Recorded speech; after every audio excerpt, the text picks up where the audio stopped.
Translation and purport by His Divine Grace, Srila Prabhupada Ki Jai. You are well known and worshipped in learned circles. How dare you kill this Brahmin who is a saintly, sinless person, well versed in Vedic knowledge? Killing him would be like destroying the embryo within the womb or killing a cow. As stated in the Amarakosh dictionary, Bruno Rabaki Balagarbi, the word Bruna refers either to the cow or to the living entity in embryo. According to Vedic culture, destroying the undeveloped embryo of the soul in the womb is as sinful as killing a cow or a Brahmin. In the embryo, the living entity is present in an undeveloped stage. The modern scientific theory that life is a combination of chemicals is nonsense. Scientists cannot manufacture living beings, even like those born from eggs. The idea that scientists can develop a chemical situation resembling that of an egg and bring life from it is nonsensical. Their theory that a chemical combination can have life may be accepted, but these rascals cannot create such a combination. This verse refers to Brunasya Vadam, the killing of a Bruna or destruction of the embryo. Here's a challenge from the Vedic literature. The crude atheistic understanding that the living entity is a combination of matter belongs to the grossest ignorance. Om Gyantamarandasya Gyananjara Sakaya Chaksuranmatam Yana Tasmai Shri Gurave Namaha. Om Vishnu Pai Krishna Prasthaya Buddhale Smakte Bhakta Vedanta Swami Namane Namaste Sarvadi Devi Gauravani Pacharni Nivsesha Chandravani Paschadi Swami.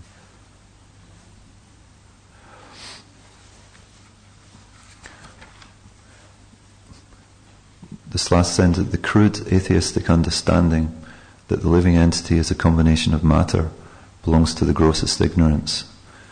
But yet that's the world that we're living in right now. Very troubled world, because scientists, many propagate and instill the idea that life comes from matter.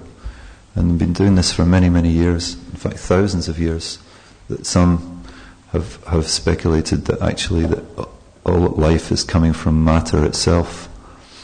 And it certainly seems to look that way.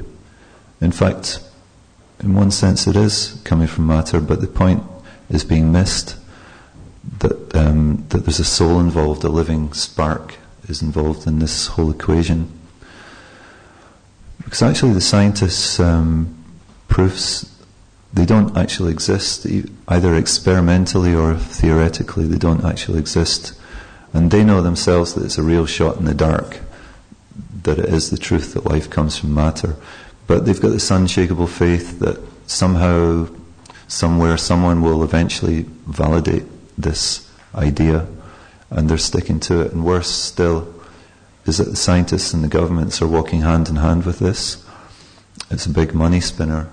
Science has many cures for mankind at a price, and many of the things that we're living in this society come from this idea. In fact, even there are so many natural cures known for problems, but actually you'll find that community cover up the existence of these natural cures. But anyway, they're slowly emerging into society now, that there are natural cures for all these problems like cancers and heart disease and all kind of ailments, and they always did exist, and the knowledge is sometimes there and sometimes it's not.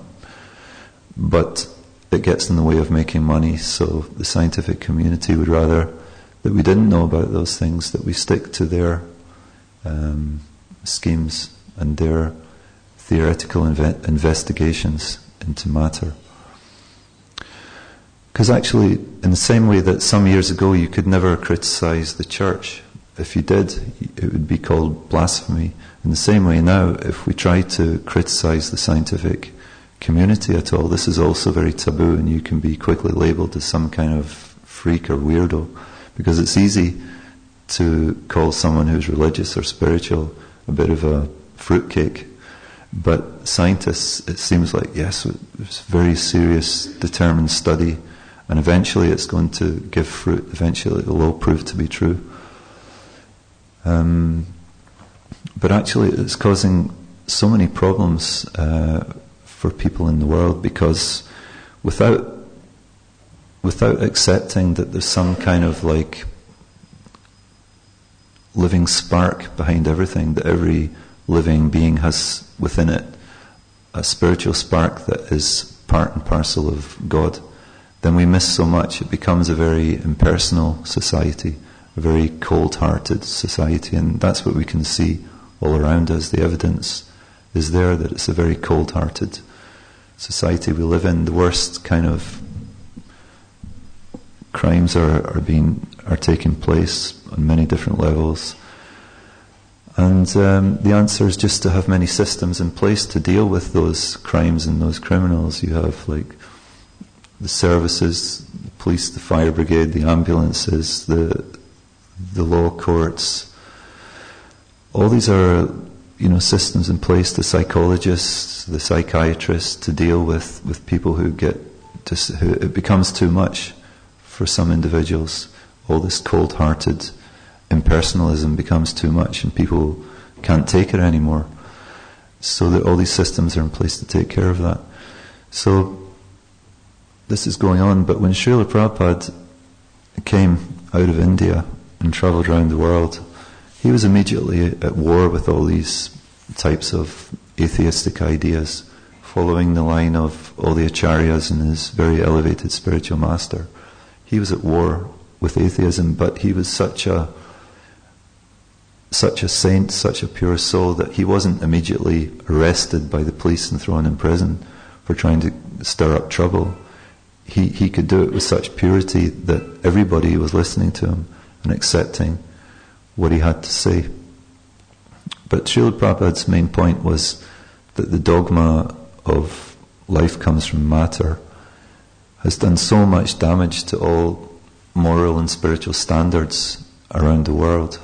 This was his thing, and actually it's caused incalculable suffering in the world. So in what way has it caused incalculable suffering?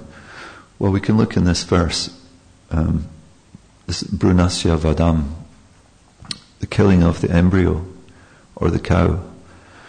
So with no proper information about the soul, it was easy to validate the destruction of the embryo, to validate the killing of the cow and all the creatures for a sense gratification. It was not difficult. You take away the life, and then you only have cold emptiness. So it was easy for them to validate this. And this idea of the killing of the embryo in the womb, well, this is just really on the basis of convenience, nothing more. So my intent is not to disturb anyone, but I think as Vaishnavas we should be aware of what's going on in the world. And so that abortion is legal in the world, that a girl, she can be considered, she made a mistake, she got a little bit drunk, or some guy took advantage of her. Okay then, or in other parts of the world, even the fact that the child is a girl means that she's not actually welcome in the society. A girl is just a lot of trouble, she's not worth anything. Some countries would rather just kill her in the womb before she even comes out. Or what about poverty in the world, where some women are considered, well, you can't possibly afford to bring up a child, so why even bother? So the operation can be performed very quickly and quietly, and they will look after later with drugs to heal the pain, both physical pain and emotional pain from the guilt of having killed the embryo in the womb. So this is just such cold-hearted ignorance, and I think so many would agree on this, but it's substantiated by this scientific view that even some will persist in saying that actually the fetus in the womb is not actually a human until it emerges from the womb. Until then it's some kind of vegetable inside, and then it can be... And that's what they thought, certainly in medieval ages. It was like a vegetable inside. And then when it came out of the womb, immediately it was a human being. So that's how far we've gone. And what to speak of the killing of the cow? Of course, millions and millions of cows are killed every year just for a sense gratification. But as far as the embryo in the womb goes, actually we have reason to state, Srila Prabhupada's saying here, this is a direct challenge from the Vedic literature. There is like a Vedic understanding of this embryo in the womb.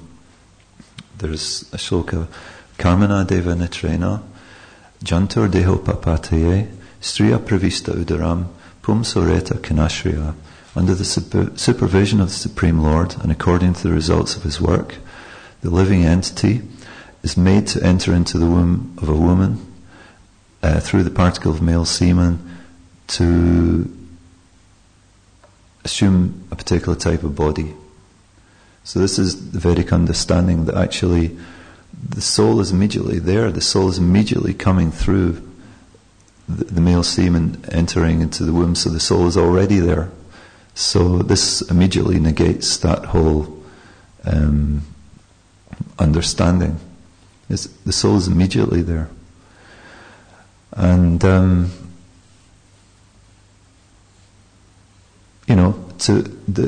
there's also the idea in the world that actually it's just that life comes from matter, that actually the combination of the semen and the ovum, that together produces somehow miraculously a human being. So this again is negated. It's not. It's the living spark. The soul enters immediately, and then the body grows around it. And of course, this is not just talking about the body of a woman. This is also the body of a cow, the body of a duck. It's every species this is happening, that the soul enters. So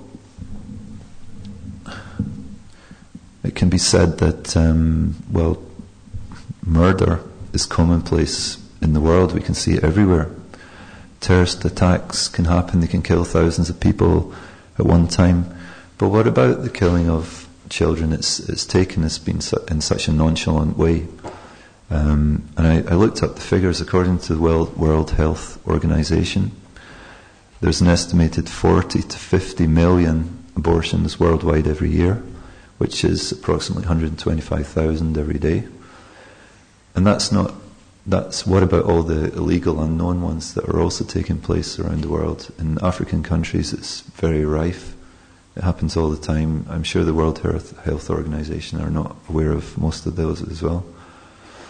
And the really disturbing thing for me, it said in the USA, nearly half of all pregnancies are unintended. So half of them unintended in the country which is supposed to be the great progressive nation of the world. And it said 4 in 10 are terminated by abortion. That's scary.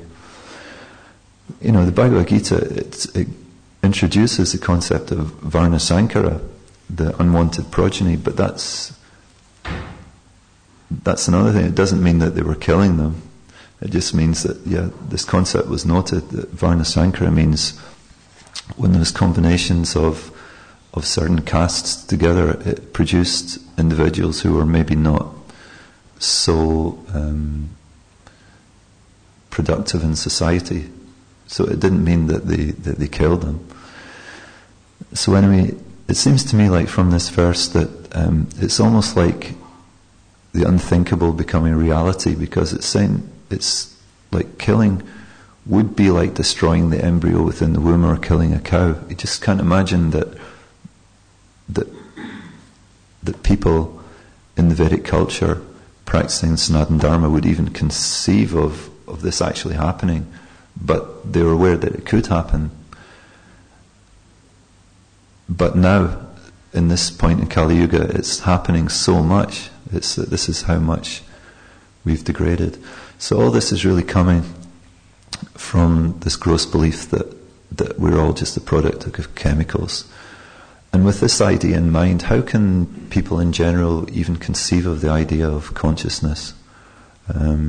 What to speak of supreme consciousness, which is Krishna. So everybody knows that something's badly wrong in the world, but nobody really knows what it is. But Srila Prabhupada, as a spiritual scientist, he knows what the problem is. And basically that's Two things: that the world is being led by atheistic scientists, and secondly, that those people who are pious in the world are being led by false gurus, so false religious and spiritual information. So the goal of Srila Prabhupada's ISKCON is to give love of God. Everybody needs love of God. And to do this, it means that actually all these atheistic theories should be destroyed. And all those false gurus should be exposed for being false gurus. Then there can be a revolution in the impious lives of this world's misdirected civilization. So how can we do that? Well, we need to establish Srila Prabhupada's books as being the law books for mankind. This is what must happen, which is an appropriate thing to say during the marathon, of course. So everybody's out, whoever can do, trying to give books to the common man in the street, but it needs to go much further. It needs to go to the higher sections of society. Of course, saying that, at the same time we're just hearing like the really shocking news that actually some of the higher members of society are really engaged in another form of child killing, which is completely unpleasant, and I don't want to talk about that here. But so this is how bad a situation we're in, but we know as devotees that actually what's contained in Srila Prabhupada's books is accessible to everyone, and particularly those who are in positions of power. They'd be well advised to consider this information and to take a stance whereby all the people would follow their example if they chose to follow. So I was thinking, there's one part in this, I saw a kind of connection in when Vyasadeva, when he'd compiled the Vedic literature, he was still feeling despondent, and he was not sure why. So when Narada Muni came, when his spiritual master Narada Muni came to him, Narada immediately knew the reason, and he told him, because, well, Vyasadeva, you've perfectly described the religious process, dharma, artha, kama, moksha, but you've forgotten to glorify the Lord himself and all his pastimes. That's why you're despondent. So go and write the Srimad Bhagavatam, which he did. And in one sense, this is like the same dynamic, but on a different level altogether, as the materialistic science and governments. They're basing everything on their observations of material nature, but they're not giving the key to the door, which is knowledge of the soul. You see how it's like the same dynamic on a different level. So Narada said to Vyasadeva, words which do not describe the glories of the Supreme Lord, who alone can sanctify the atmosphere of the entire universe, are considered by saintly persons to be like a pilgrimage place for crows. So basically, words and ideas which don't take us anywhere, which have no life in them, that place is just a pilgrimage place for crows. And as we know, crows, they will go to just a dirty place. They just want to root around in the dirt. They're not going anywhere, and they're compared, of course, to the swans, who prefer to live in very beautiful lakes and take the nectar from the lotus flower. We should be like swans and not like crows. So the materialistic scientists are kind of like this. They have words which are just pilgrimage places for crows.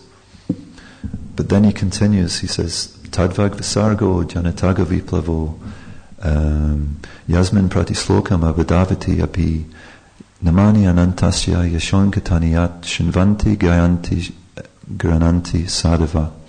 He says, on the other hand, that literature which is full of descriptions of the transcendental glories of the name, fame, form, pastimes, etc. of the Supreme Lord, is another creation, full of transcendental words directed towards bringing about a revolution in the impious lives of this world's misdirected civilization. Such transcendental literatures, even though imperfectly composed, are heard, sung and accepted by purified men who are thoroughly honest. So this is it. As soon as you begin to speak about truth, then that's a different creation, and that will bring about a revolution in the impious lies of the world's misdirected civilization. So even the starting point would be to give information about the soul, and that's what we're all trying to do on the street, trying to give books, and everywhere else. One of the purposes of the Krishna consciousness movement, because this is what can produce change. There's the dynamic that can produce change. So these purified men, of course, Srila Prabhupada was one of the very purified and saintly man. So when he walked to the earth, he was glorifying the Lord constantly, as has been the case with all the acharyas, all the Vaishnavas. They walk the earth glorifying the Lord, because the saint is far above the level of the ordinary man. He's always absorbed in glorifying the Supreme Lord. And why does he do this? Because he knows that when he even broadcasts the holy name and fame of the Supreme Lord, then the polluted atmosphere in the world will change. That people will become sane in their transactions. I read that somewhere. People will become sane in their transactions. So in that way, leaders will become qualified to lead, parents will become qualified to parent, teachers will become qualified to teach, and individual living entities will become qualified to transcend the material reality and return home back to Godhead. So this is the fact, that we should qualify ourselves to become saintly persons, and in this way broadcast the holy name of Krishna, and this will itself change the polluted atmosphere of Kali Yuga. So here in these verses again, we have this, the wife of the Brahmana, obviously she's very kind of angry. It says that when a woman is disturbed, she was beginning to go through the process of lovemaking with her Brahmin husband to produce a child, but it was disturbed, therefore she's very angry. But she's also, at the same time, she's trying to make points to this King Sodasha, who's come in the form of a Rakshasa, a man-eating Rakshasa. And first she said, because the pure form and existence of her saintly Brahmana husband is about to be destroyed by ignorance personified. Again, the same thing, that purity in this world can so easily be killed by ignorance. Just as the whole human civilization can be destroyed by the ignorance of materialistic scientists and false gurus. It's possible. It has happened before. When you look at the parampara, how there's great spaces in time. First, the parampara of the saintly kings, how there's many periods of thousands of years when it disappeared almost. And periods, even after Chaitanya Mahaprabhu, not long after, there was already like false ideas coming up and people practicing according to their own whims and not following anymore. So this is the condition of the human, very degraded. So the wife of the Brahmana, she's kind of pleading, she's saying, don't act irreligiously by killing my husband. Just, I want to have a saintly son from him, because that saintly son will purify the world. If you kill him, you'll be killing all the benefits of life, the rare human form of life. And that's described how we go through many millions and millions of forms of life before we reach the human form. And the human form is very rare because it gives the opportunity to understand the Absolute and return to the Absolute. And then she's saying, but he's a learned, highly qualified Brahmana. He's engaged in austerities, worshipping the Lord. He should be protected by the king. Certainly not eaten by a Rajarsi like you. And now she's saying, killing my Brahmin husband would be like destroying the embryo within the womb, or killing a cow. So please just have mercy. So in this way the answer is, she's pleading with this king to just try and put God in the center, try and see that the root of everything is the Supreme Personality of Godhead, and from that everything can flourish. But anyway, he's in the form of a man-eating Rakshasa, so we'll see soon what happens. I won't give it away in case you don't know. But so Prabhupada lectured a lot to his disciples about the higher and lower sections of society. He said, it is like a hierarchy. There's also a lot of variegatedness in hierarchies. There are different planetary systems which are created to house souls who have different levels of consciousness. So it's Shri Shri Radha Gokulananda Bhagavan ki jai, Shri Sitaram Lakshman Hanuman ki jai, Shri Shri Gaurnitai ki jai, Srila Prabhupada ki jai. So Brahmanda, Brahmita, Kon, Bhagavan and Jeev. So according to their karma, all living entities are wandering throughout the entire universe. Some of them are being elevated to the higher planets, and some are going down to the lower planetary systems. So this is going on and on and on. And the soul is only attaining a human body after evolutions of many millions of years in this cycle of transmigration. So the problem with the early disciples, they came from this hippie culture, and they were like communist culture, thinking that, well, surely everyone's equal, But Prabhupada was saying, no, you have to understand that it's all about hierarchies, it's about different levels of consciousness. On this earth planet, there are some pure souls, but there are also some great demons as well. You have to accept that this is the way it is. He gave them Bhagavatam information about the eternal war between the demigods and the demons. Very important information. The suras, the saintly people, and the asuras, the demons. These are all different kinds of people existing in the world. So those people who are in the mode of ignorance are the Rakshasas, literally man-eating demons. In the mode of passion there are the asuras, the demons, and the mode of goodness are the suras, or the saintly people. So this is like, and the Ishopanishad in the 3rd verse gives more details about this. It says that those who are cognizant of the heavy responsibility of human life and who work in that spirit are suras, or godly persons. And those who are neglectful of those responsibilities and have no information about them, they are the asuras. So the materialistic scientists and false gurus are certainly neglectful of those responsibilities, and the vast population, they have no information about these things.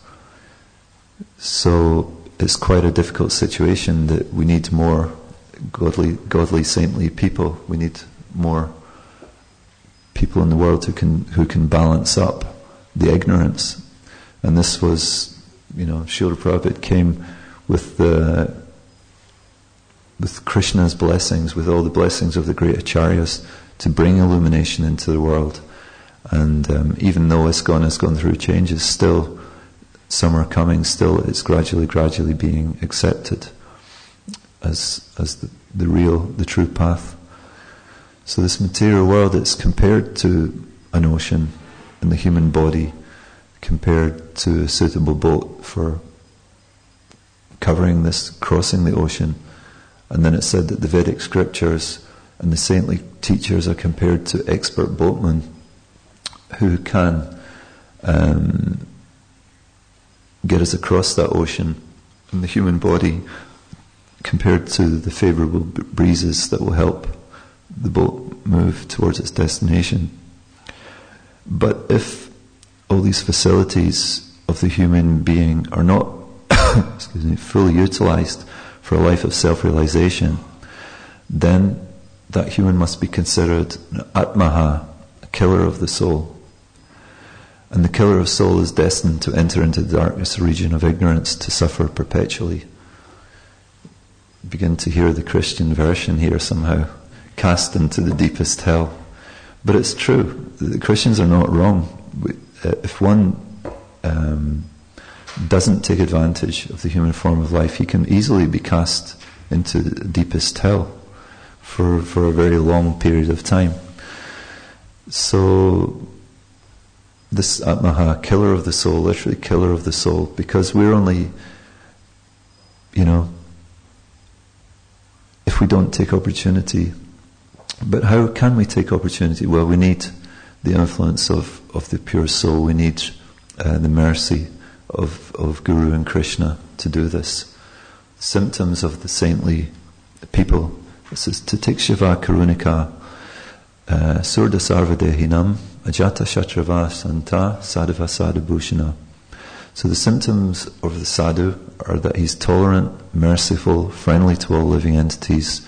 He has no enemies, he's peaceful, he abides by all the scriptures, and all his characteristics are sublime. This is a description of the saintly person. So the saintly person can move through the world of ignorance, but he'll be tolerant. He'll be tolerant of that ignorance. He'll be merciful to all those who are in ignorance, and he'll be a great friend, their best friend. Isn't this just Srila Prabhupada as he walked through the world, speaking to all the scientists, the atheists, people from the religions, just people who were completely lost. All the time, he was so merciful and friendly to them, always giving them good advice, never talking down to them in any way. So is such a person capable of destroying the embryo in the womb or killing the cow? No, certainly not. This is not the business of the saintly person. The saintly person has an understanding that the root of everything is Supreme Lord Krishna, the all-beautiful personality. And from this, everything is emanating. If we compare that to the symptoms of materially conditioned soul, then you have this four characteristics. There's Brahma, the tendency to commit mistakes; Pramad, the tendency to be illusioned; Vipralipsa, the tendency to cheat; and Karanapatava, imperfect senses. So this is certainly a description of myself, but the thing about that, it means always committing mistakes, always being an illusion, always cheating, and having imperfect senses. This is the existence of the materially conditioned soul person in the world. And we can see that. If we go again to being on the street trying to distribute books, I'm certainly one of the worst at that. But still, we can have a bit of a laugh at their expense, at the people's expense sometimes, this tendency to cheat. You can talk to people for some time, and then they'll say, "Oh, I don't have any money to have a book." And then you'll see them half an hour later with a McDonald's or something in their hand, and say, where did that go? Or they say, "Oh, I'll be back, I'll come back." And he would still be here in an hour or so. "Yeah, I'll come back." So this is like, that's a light version of a tendency to cheat. But it's there, because even as children children learn how to cheat from a very young age. It's like they start practicing, they'll put mummy against daddy and say, "Mummy said that I could have it." And say, "Okay." Or "Daddy said that I could do this." And mummy say, "Okay." So the child learns how to manipulate the situation. And if the child is not brought up with some purity, then that will just spiral out of all control. But fortunately, usually after teenage life, the individual starts to get it together a little bit, so it's usually not too bad. But certainly imperfect senses mean that what we're seeing and hearing in the world is not actually at all what's really there. It's all an illusion. It's very illusory, but we buy into that illusion. In the same way, what the scientists who provoked this life comes from matter idea come from, we will believe it, what they say, because it seems like it's very scientifically grounded investigations. These medicines are going to work perfectly. You should do this, do that, according to their agenda. And it seems we're so easily manipulated in this form, in this materially conditioned form, so easily lost in the whole thing. We get lost, and then we can lose our soul very easily. We can become Atmaha, the killer of our own existence.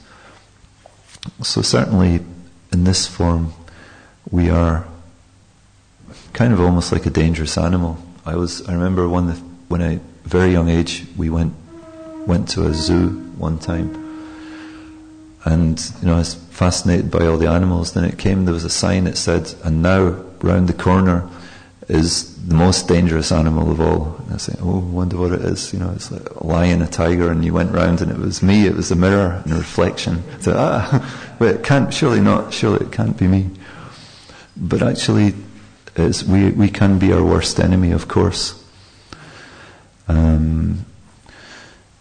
So we're living in this kind of very mundane society based on very mundane ideas, mundane concepts, completely devoid of truth. The Big Bang Theory, for instance, what a ridiculous concept, but still it's been accepted. Or Darwin's idea of evolution, again, not substantiated at all, but still accepted by the scientific community. Big Bang would be like if you had a library, if you exploded a huge bomb in a library and then afterwards all the books lined up perfectly in sequence. That would be what the Big Bang is.